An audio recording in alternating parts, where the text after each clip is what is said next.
नमस्कार दोस्तों। हम हल कर रहे हैं केवीएस पीजीटी का प्रैक्टिस सेट। पिछले वीडियो में हमने प्रश्न संख्या 1 से लेकर 20 तक हल किए थे।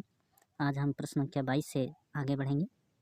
पहला प्रश्न है, गजानन माधव मुक्ति बोध की माता का नाम है Parvati by, Ganga Devi, Saraswati by, Rani by. तो इसका सही विकल्प है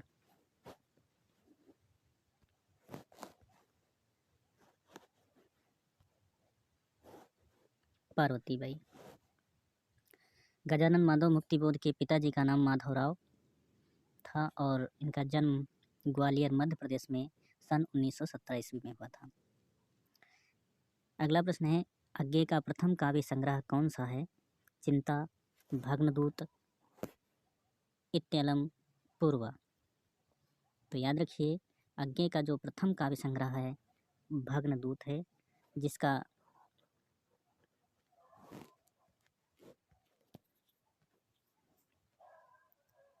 संपादन 1933 ईस्वी में किया गया था। इनके जो अन्य काव्य संग्रह हैं, काव्य कृतियाँ हैं, चिंता, इत्य अलम, हरे घास पर क्षण भर, बावरा अहेरी हैं। अगला प्रश्न है 24, निराला को छायावाद का प्रवर्तक किसने माना है? तो इसमें विकल्प है स्वयं निराला, प्रभाकर माचवे, इलाचंद्र जोशी, रामचंद्र शुक्ल। तो निराला को छायावाद का जो प्रवर्तक माना गया है, ये स्वयं निराला ने माना है अपने को, और प्रभाकर माचवे ने छायावाद का प्रवर्तक माखनलाल चतुर्वेदी को माना है, इलाचंद्र जोशी ने जयशंकर प्रसाद जी को माना है, और रामचंद्र शुक्ल ने मैथिली शरण गुप्त जी को छायावाद का प्रवर्तक माना है। अगला प्रश्न है, भाषा निबंध मति मंजुल मातनोति किस कवि द्वारा रचित श्लोक है? तो इस श्लोक के रचयिता हैं तुलसीदास जी, और यह श्लोक रामचरितमानस से लिया गया है, और रामचरितमानस अवधी भाषा में लिखित ग्रंथ है। अगला प्रश्न है, कौन सा काव्य संग्रह महादेवी वर्मा का नहीं है? निहार, रश्मि, नीरजा, पल्लव। तो इसमें जो पल्लव है ये महादेवी वर्मा की कृति नहीं है। पल्लव जो है सुमित्रा नंदन पंत द्वारा लिखित कृति है। अगला प्रश्न है, आचार्य हजारी प्रसाद द्विवेदी द्वारा लिखित उपन्यास है निर्वासित, पुनर्नवा, निरुपमा, सुनीता। तो आचार्य हजारी प्रसाद द्विवेदी द्वारा लिखित उपन्यास पुनर्नवा है, जबकि सुनीता जो है जैनेन्द्र द्वारा रचित है।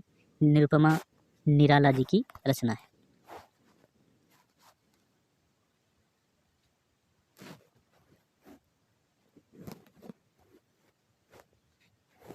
अगला प्रश्न है, निम्नलिखित में से जैनेन्द्र कुमार की रचना नहीं है? पापा खो गए, फांसी, पाजेब, वातायन। तो इसमें जैनेन्द्र की जो रचना नहीं है वो पापा खो गए, पापा खो गए ये रचना नहीं है। बाकी फांसी, पाजेब, वातायन ये सभी रचनाएं जैनेन्द्र कुमार जी की हैं। अगला प्रश्न है, अमी हलाहल मद भरे श्वेत श्याम रत्नाल जियत मरत झुक झुक परत जहि चितवती एक बार। उपयुक्त दोहे में अलंकार है यथासंख्य, परिसंख्य, व्यतिरेक, दृष्टांत। तो इसमें जो अलंकार है ये यथासंख्य अलंकार है।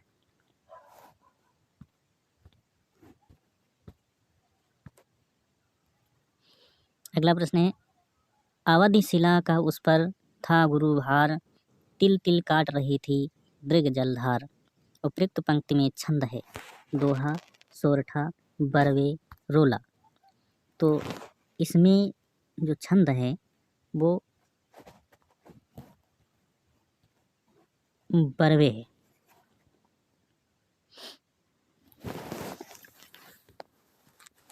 और बरवे जो छंद होता है अर्ध सममात्रिक छंद होता है, इसमें 4 चरण होते हैं। अगला प्रश्न है, कीर्ति व प्रीति काव्य प्रयोजन किस आचार्य के लिए प्रासंगिक है? विकल्प हैं भोज, विश्वनाथ, दंडी, कुंतक। तो ये जो है कीर्ति व प्रीति काव्य प्रयोजन भोज के हैं।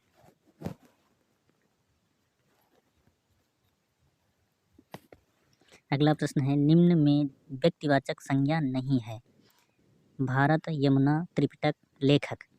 तो चूंकि व्यक्तिवाचक संज्ञा किसी विशेष व्यक्ति का नाम होता है तो भारत देश का नाम है, यमुना नदी का नाम है, त्रिपिटक ग्रंथ का नाम है, लेकिन लेखक कोई व्यक्तिगत नाम नहीं होता। ये पूरे लेखक समुदाय, किसी भी लेखक को लेखक कहा जा सकता है। ये व्यक्तिवाचक संज्ञा नहीं है। अगला प्रश्न है अन्य पुरुषवाचक सर्वनाम का सही विकल्प है मेरा, तुम्हारा, उसके, हम। मेरा जो है, मेरा और हम उत्तम पुरुषवाचक है, तुम्हारा मध्यम पुरुषवाचक है और उसके जो है अन्य पुरुषवाचक सर्वनाम है। तो सही विकल्प सी होगा, उसके। अगला प्रश्न है इस कमरे में अगरबत्ती जला दो वाक्य में इस विशेषण है। इसके विकल्प हैं निश्चयवाचक, अनिश्चयवाचक, प्रश्नवाचक, संबंधवाचक। तो इसका इस कमरे में अगरबत्ती जला दो वाक्य में इस जो है निश्चयवाचक विशेषण है।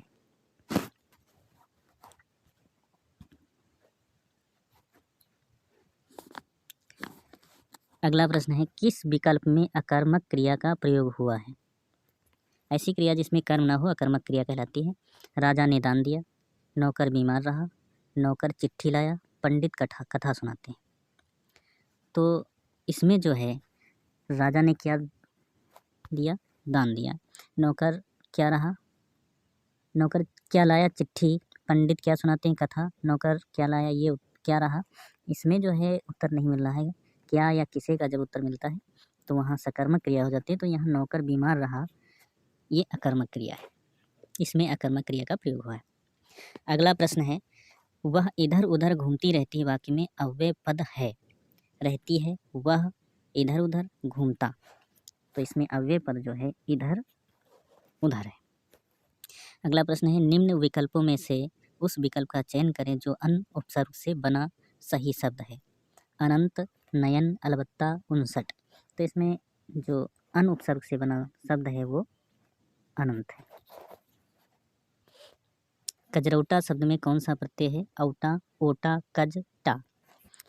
तो इसमें जो प्रत्यय है शब्द के लास्ट में जुड़ता है तो कजरौटा जो शब्द है उसमें औटा प्रत्यय लगा हुआ है।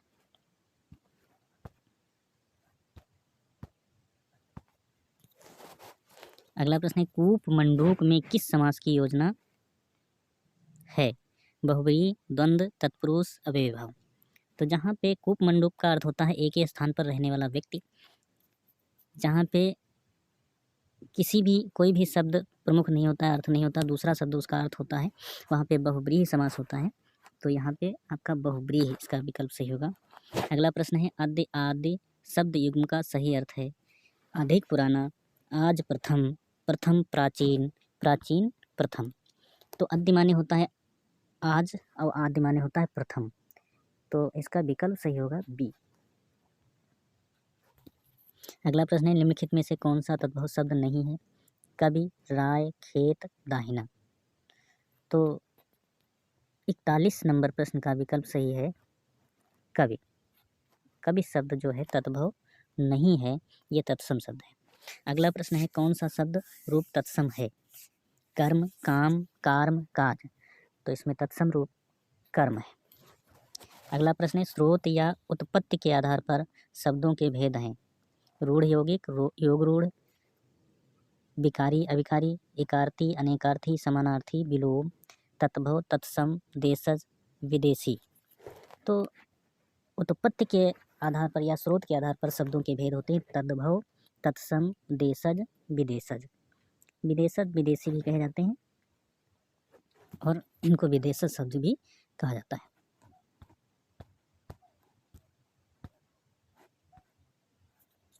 अगला प्रश्न है दो भिन्न भाषाओं से मिलकर बने शब्द कहलाते हैं संकर, तत्सम, विदेशी, आगत।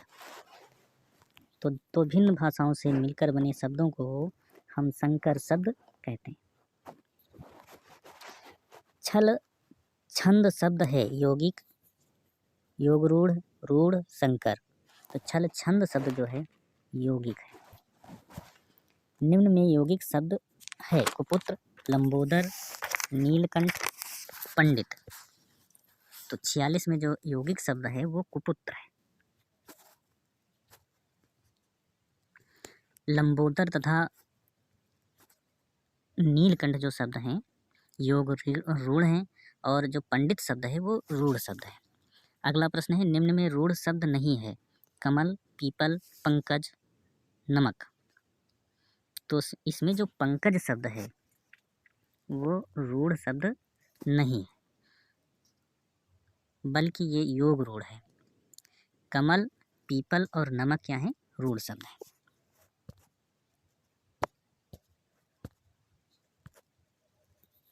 आज के वीडियो में इतना ही।